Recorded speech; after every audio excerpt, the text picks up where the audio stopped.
Hello everyone, you are watching Learn Easy with us. We provide educational and training videos every day. To stay updated with our latest content, please click the subscribe button and hit the bell icon so you never miss a video.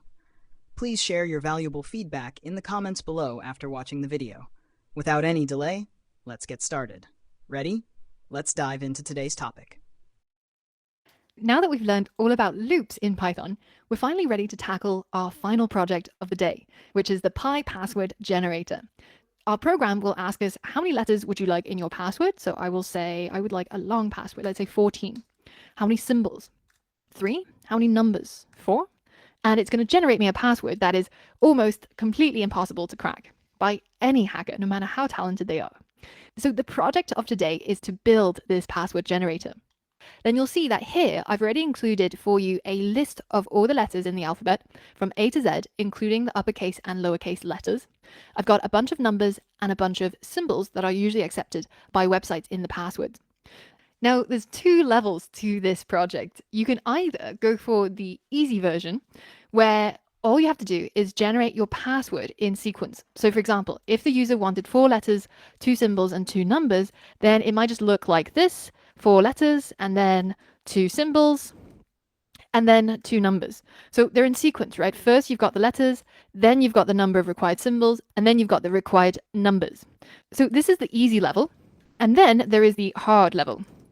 And the hard level requires you to generate the password in a completely random order. So instead of having it being letter, symbol, number, it should be maybe letter, and then symbol, and then a number, then a letter, then a symbol, and then a number.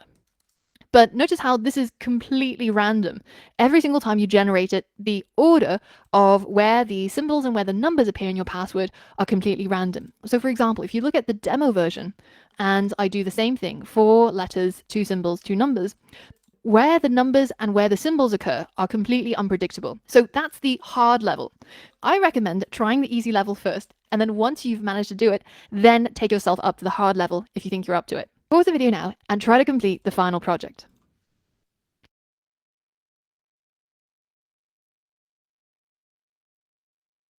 All right, so let's first tackle the easy level, where we're just generating a password with the required number of letters, and then the required number of symbols, and then the required number of numbers.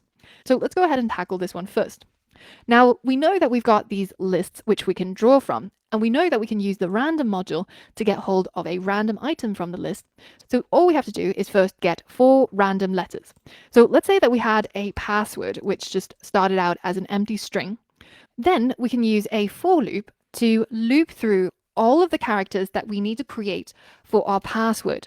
For example, I might say for car, short for character, in the range of from 1 to the number of letters that the user wanted. So in this case, if the user wanted 4 letters, then it will be a range from 1 to 4, but not including 4. So it's actually from 1 to 3, which is only 3 characters. In order to modify this, we have to do what we did always before, which is just to add 1 to the end of our range. So now we're going to create a range based on the number of letters that the user wanted. And I'm just going to go along with the assumption that the number of letters equals 4. Let's just pretend that's what the user will enter. So then this range becomes 1 to 4 plus 1, which is 5. So the range is in fact going to be 1 to 4. For every single number in that range, from 1 to 2 to 3 to 4, I'm going to generate them a random letter, and I'm going to pick it out of this list of letters. To do that, I can either generate a random number and use it as the index, or you might have seen previously, I showed you the random.choice function.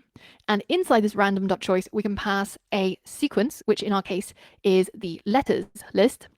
Then it will look through this list of letters and it will give us a random item from that list.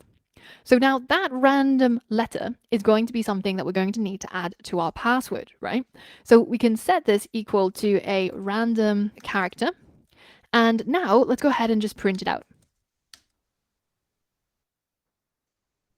So let's say we want 4 letters in our password, and we can type anything for the other ones. But notice how when the for loop runs, it's given us some random characters that it's picked out of our letters list. How can we add each of those letters to our password? Well, we can use the string concatenation that we learned very early on in day 1. We can say password equals the previous password plus the random character. Of course, the shortened version of this is just password plus equals random character. And now let's go ahead and instead of printing the random character, let's print the password at each stage of the loop. And again, I'm going to choose 4 letters. So you can see the first time the for loop runs, I get a capital H as the random character. And then the next time the loop runs, I get an A, and the A is tagged to the end of the H. So I get HA, and so on and so forth until I get these 4 characters in the beginning of what seems to be my random password that's going to be generated. Now, if you wanted to, you can actually simplify this down to just one step, because instead of having this intermediary, which is the random character variable, we can simply just replace it with the code, like this. So in this case, we're getting a random choice from our letters list. So we get a random letter, and then we add that to our password. Now that we've done that for the letter, then it's pretty easy to see how we can continue doing this for the symbol and the numbers. We just have to keep adding it to the end of our password. So let me quickly write out the code for this.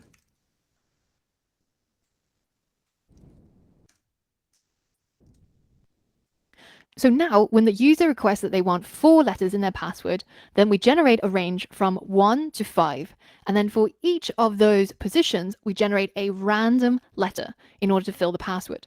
And then we add on the required number of symbols and the required number of numbers. And finally, we print out the final password. Now, there's a way to simplify our code even more. Previously, we always used the range by starting from 1 and then going up to 1 over the number that we want. For example, when we wanted 1 to 100, we created a range of 1 to 101. Now, in this case, because all that we want is a range that covers all the letters, symbols, and numbers that the user wants. So if the user wanted 4 letters, then what we need the range to be is 1, 2, 3, and 4, which in this case is a range of 1, 5, because of the way that the range doesn't include the upper limit. Now, if we think about this logically, we can also change this to 0, 1, 2, 3. So then we can have a range of 0 to 4. So that means we can actually use the number of letters as the upper limit and then simply change this to 0 so that we don't have to add 1 to our number of letters. And I think this will make our code even simpler and hopefully simpler to understand as well.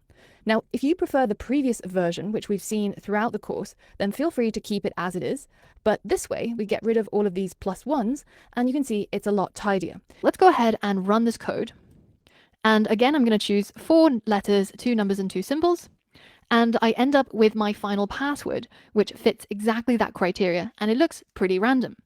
But the only problem is that if a hacker knew that you always have 2 symbols at this position and 2 numbers at this position, then it's very easy to crack that password, because in order to get the last digit, for example, they only have to try 9 different variations, 1, 2, 3, 4, 5, 6, 7, 8, 9.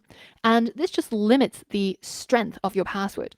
In order to tackle that, you would have to tackle it at the hard level, which is how do you get a password that has all of these letters and numbers in a completely random order? To do that, we mentioned that you have to do a bit of Googling because it might require something that you haven't done before. But in essence, you've got access to everything you need to perform the logic. So if you haven't given that a go, then this might be a good time to pause and have a think about how you might structure the logic, or how you might create a flowchart to express this logic that you would want. And once you've done that, and if you want to see the solution and walk through it with me, then come back here and I'll show you how to do it. But first, give it a go. All right, in order to tackle the hard level, what we essentially need to do is, instead of adding each of these letters into a string, we actually want to add it into a list. So I'm going to copy all of this that's here, and I'm just going to comment it out, and I'm going to paste it under my hard level and work on it here. So instead of using a password string, I'm going to create a list, and to better describe it, I'll change my variable name to password list. So now, instead of using password to add each of these letters and numbers and symbols, I'm going to be adding it to my list. Now, to add things to a list, you can use the same syntax that you did with strings, which is to add the new item into the list and to update the old list. You might be more familiar, though, with the syntax which is append. And both of these work. You can use either of them if you want, but they'll end up doing the same thing, which is to add each of those things you've generated in the order that you've generated to your password. So we end up now with a list with 4 letters, 2 symbols, and 2 numbers, all stored as strings because of the quotation marks around them. So now that we've got a list, well, then we have to think about, well, how can we shuffle our list? How can we mess up the order of the items in our list? And that might take you to Google, and you might search for something like how to change the order of items in a list. And then we also have to add our keyword, which is Python, because there's obviously a lot of other programming languages. And we come up against our first Stack Overflow question. How can I reorder a list? Well, that sounds kind of like what I want to do, right? So if we scroll down, you can see that the way to do it is either using a for loop like so, or to simply use the shuffle function. This is a much simpler way because it allows us to update the existing list just by calling the shuffle function on it. And this one actually requires us to create a new list, and we have to create a bunch of random numbers for the order and then to reorder them using a for loop. So I'm going to go with this version, and let's try it out. Let's print the password list before the shuffle, and then let's use the random.shuffle and pass in the password list, and then let's print the outcome of that shuffle. So let's print the password list again. So now you can see that we've got a version before and then we've got a version after. So if I run my code and I write again 4 letters, 2 symbols, 2 numbers, you can see that previously it was ordered in the order that we added each of the characters. After the shuffle, they're now pretty much random. There's letters in random places, there's symbols in random places. So if only we could turn this back into a string, then we've got our password that's nicely shuffled. So how can we turn it back into a string?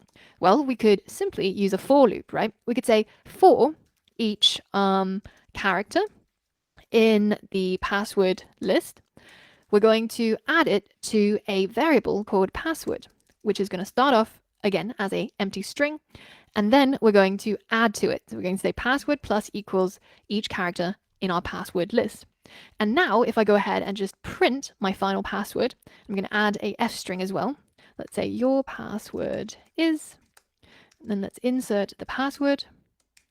And now if I run my code, and let's say I want 12 letters, 3 symbols, and 4 numbers, then it's going to generate me an entire password that's completely randomized in terms of the orders of the symbols and the numbers.